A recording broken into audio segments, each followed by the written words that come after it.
হরে কৃষ্ণ। তো আমরা সবাই সুখী হতে চাই, কিন্তু শাস্ত্র বলছে এই জড় জগৎ হলো দুঃখালয়ম, দুঃখালয়ম অশাশ্বতম। আর এই দুঃখালয়মে বাস করে আমরা সুখী হতে চাই, কিন্তু সুখী হতে চাইলেও আমরা সুখী হতে পারি না। এখন প্রশ্ন হলো, এই জগতে সুখী কে? কেউ কি সুখী নেই? সেটা আবার আমরা আলোচনা করব। শ্রীমদ্ ভাগবতের তৃতীয় স্কন্ধের 7ম অধ্যায়ের 17 নম্বর শ্লোকে মহামতি বিদুর বলেছেন, যশ্চ মূঢ়তম লোকে যশ্চ বুদ্ধে পরঙ্গতঃ তো উভৌ সুখম মেতেধে বিশ্বতি অন্তরিত জনঃ। অর্থাৎ এই জগতে যারা সবচাইতে মূর্খ এবং যারা জড়া প্রকৃতির অতীত পরমেশ্বর ভগবানকে পেয়েছেন, তারা উভয়েই সুখী। আর যারা এই দুয়ের মধ্যবর্তী স্তরে রয়েছেন, তারাই সমস্ত জড়জাগতিক দুঃখ দুর্দশা ভোগ করে থাকেন। তাহলে দেখা যাচ্ছে যে দুই ধরনের লোক জগতে সুখী।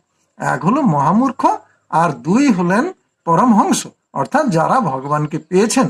মহামূর্খরা বা গণ্ডমূর্খরা এই দুঃখপূর্ণ জড়জগৎটাকে সুখের স্থান মনে করে। তাদের চেতনা শূকরের মতো। শূকর যেমন সারাক্ষণ নোংরার মধ্যে থেকেও মনে করে যে তারা খুব সুখে আছে, আর সুযোগ পেলেই তারা মৈথুন কার্যে লিপ্ত হয়, সেই রকম গণ্ডমূর্খরা বা মহামূর্খরা দুঃখ দুর্দশা থেকে উদাসীন থেকে যৌন জীবন ও কঠোর পরিশ্রমের মধ্যেই তারা সুখে থাকে। আর যারা পরমহংস, তারা এই দুঃখময় জড়জগতে থেকেও সর্বদা ভগবানের চিন্তায় মগ্ন থাকেন। ফলে তারা অন্তরে অন্তরে চিন্ময় আনন্দ লাভ করেন, সুখ অনুভব করেন। তাহলে দেখা যাচ্ছে যে জগতে সুখী হলো দুই স্তরের মানুষ, গণ্ডমূর্খ এবং পরমহংস।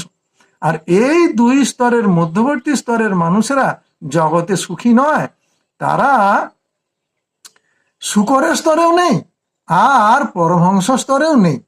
ফলে তারাই জড়জাগতিক দুঃখ কষ্ট অনুভব করেন, দুঃখ দুর্দশা ভোগ করেন। আর এই মধ্যবর্তী স্তরের মানুষদেরই ব্রহ্ম সম্বন্ধে অনুসন্ধান করতে বলা হয়েছে। তাই বেদান্ত সূত্রে বলা হয়েছে, অথতো ব্রহ্ম জিজ্ঞাসা। হরে কৃষ্ণ।